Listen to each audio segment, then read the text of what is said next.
Make the money. Don't let it make you. Welcome back.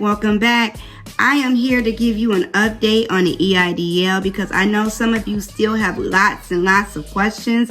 So I'm going to try to answer just a couple for you today. Just questions that's come across, me in sessions, or people have sent me messages on, and all kinds of things. So let's hopefully clear up just a couple little things here today. So let's go back to this. You got an EIDL. You're worried. You're stressed. You have anxiety. But first of all, I cannot state enough how much you should not be worried. You should not be afraid. You should not be carrying anxiety, especially over a bill. Never, never, never do that. Please, I beg of you never to do that. But if you are a sole proprietor, this is a question I had the other day. If I am a sole proprietor, am I just SOL? For those of you who don't know that acronym, it means shit out of luck. No, it does not mean you are shit out of luck or SOL.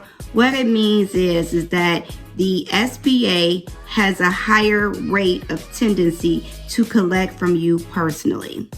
That is what that means. It doesn't mean that they're going to arrest you. It doesn't mean they're coming to knock on your door. It does not mean that they are going to ask for their property back or inventory you may have bought for your business. They don't want it. They want their money.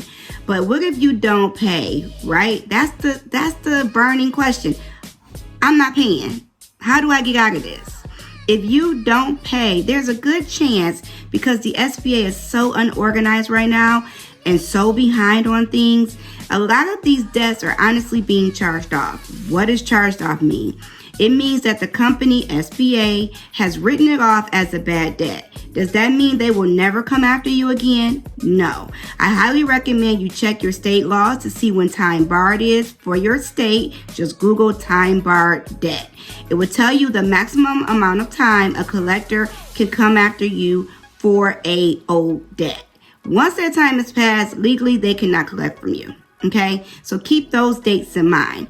But if it's charged off, they may still come back years later, depending on your state, depending on the situation, depending on how much you borrowed. There are many reasons that credit agencies or collection agencies or creditors come after you for a debt, even when they've charged them off, because that has happened. It's crazy because they charge it off, but then they come back.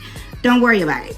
But just remember, if you are a sole proprietor, what that means is that your social security number was used as a source of doing business versus the EIN. It also means that you do not have a formal LLC or Inc. set up for your particular business, so you are operating as yourself.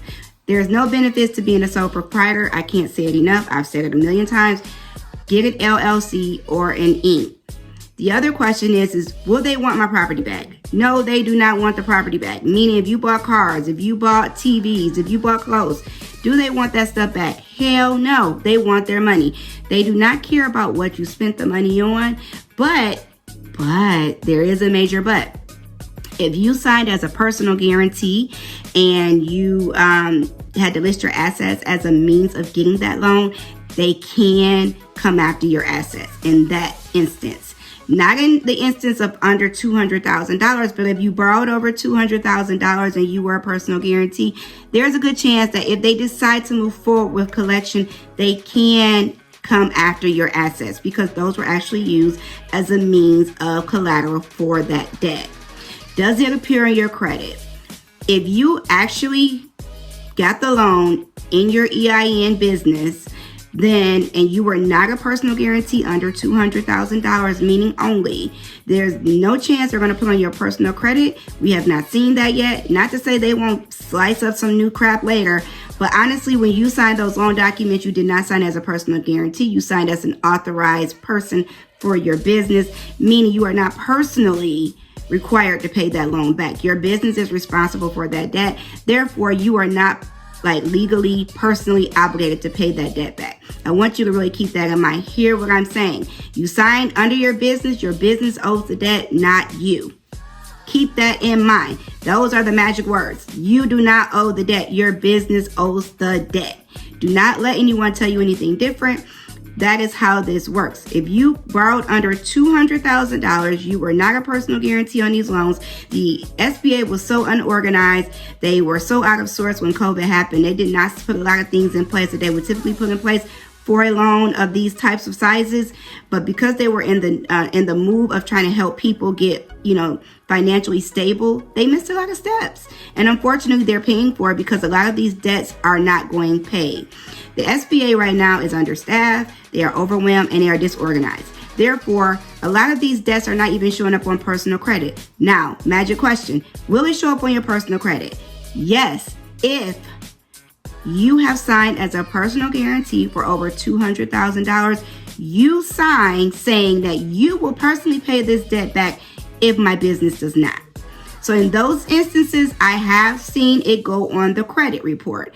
If you did not sign as a personal guarantee, meaning over $200,000, your assets were listed, then no, it has not been seen on my side of going on your personal credit. It is going on as a personal guarantee though. So just keep that in mind. If you got $500,000, if you got $250,000, and you signed as a personal guarantee, it can go on your credit report. They also can come after your assets because you guarantee that if this business does not perform, I will perform. So make sure you understand the difference between personal guarantee, non-personal guarantee, $200,000, over $200,000. There are very, very different rules for the individual groups. So you got to understand what loan you have. How is your business structured? How did you apply for this loan? Who will this money given to? That's the questions that you need to answer. So if you have any more questions, feel free to check me out on my website at qrowland.com. I truly thank you for tapping in. Make sure you subscribe and make sure you turn on your notifications because guess what? I am having a free live business masterclass, but it's a pop-up. That's the tricky part. So if you don't have your notifications on, you may just miss it. So turn your notifications on so I can give you that masterclass. It is the Business Credit Masterclass just for you, all free.